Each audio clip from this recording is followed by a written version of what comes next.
All right, let's jump right in. Today, we're talking about Marguerite Bourgeoys, a woman from 17th century France who became a massive figure in Canadian history. And the fascinating part? She didn't do it by following the rules. She did it by rewriting them entirely. So, think about it. For a woman back then, especially one wanting to lead a religious life, the path was incredibly rigid. The rules were set in stone. So how on earth do you manage to carve out a totally new way of doing things? Well, here's the thing. She didn't just bend the rules. She went right to the heart of the system, found the one rule that was holding everyone back, and she broke it. To really get just how radical her idea was, we have to first understand the world she was living in and what was expected of women like her. Okay, so here you have the two models of the time. On one side, you've got the rule. For centuries, this was it. If you were a nun, you were cloistered. That means totally separated from the world, living a life of prayer inside a convent. But Marguerite, she pictured something completely different. An active life, out in the community, serving people and teaching. This wasn't just a small adjustment. It was a head-on challenge to the entire way things were done. So how did she even come up with such a revolutionary idea? Well, as you might guess, her own journey was anything but typical. It was shaped by faith, a little bit of rejection, and a call to a pretty harsh new world. I mean, her life started out pretty normal in France, but then, at age 20, bam, something profound happens. A spiritual experience that just sets her on a completely new trajectory, one that would eventually take her all the way across the ocean to this rugged, dangerous outpost we now know as Montreal. And these were her own words. It wasn't just some intellectual thing. She felt it deep inside. She said her heart was literally changed. And that transformation, it became the fuel for everything she did next. Now, this part of the story is absolutely crucial. She tried to join the established, well-respected religious orders, and they rejected her. For most people, that would be a crushing defeat, but for Marguerite, it turned out to be a blessing. It was liberation. Suddenly, she wasn't tied to fitting into a mold that was never right for her in the first place. So, armed with this unexpected freedom and a powerful sense of purpose, she heads to New France. And this place, it was full of hardship, but also full of people who desperately needed help. And get this, in 1658, she opened the very first school in Montreal.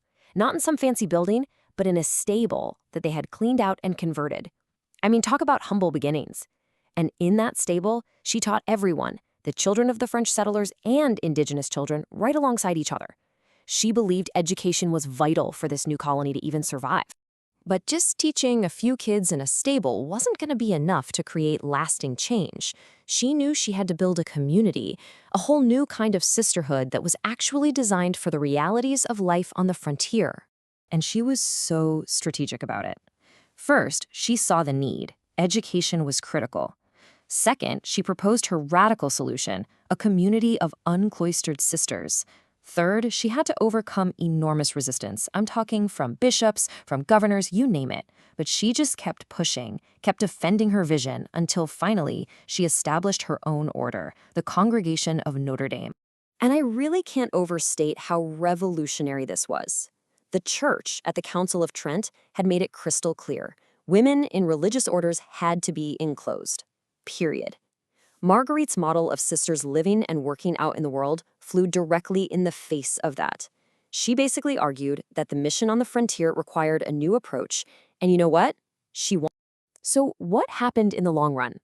What was the lasting impact of this one woman's incredibly defiant vision? Well, it goes way beyond that little stable in 17th century Montreal.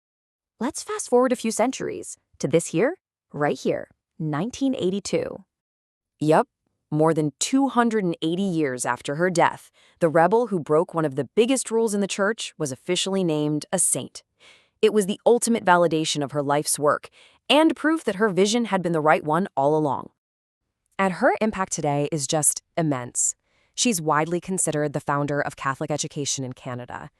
The little congregation she fought so hard for now works on multiple continents. She created a blueprint for women to take an active, visible role in the church. And maybe most importantly, she championed the idea that education for girls and for the poor was an absolute priority.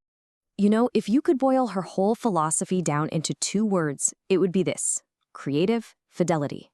She was completely faithful to her core mission, her faith. but she was also bold enough to adapt how she expressed it to fit a totally new world. She changed the method without ever compromising the mission. And that really leaves us with a pretty powerful question, doesn't it? Marguerite Bourgeoys looked at a tradition that was centuries old and had the courage to say, this isn't working for the world we live in now.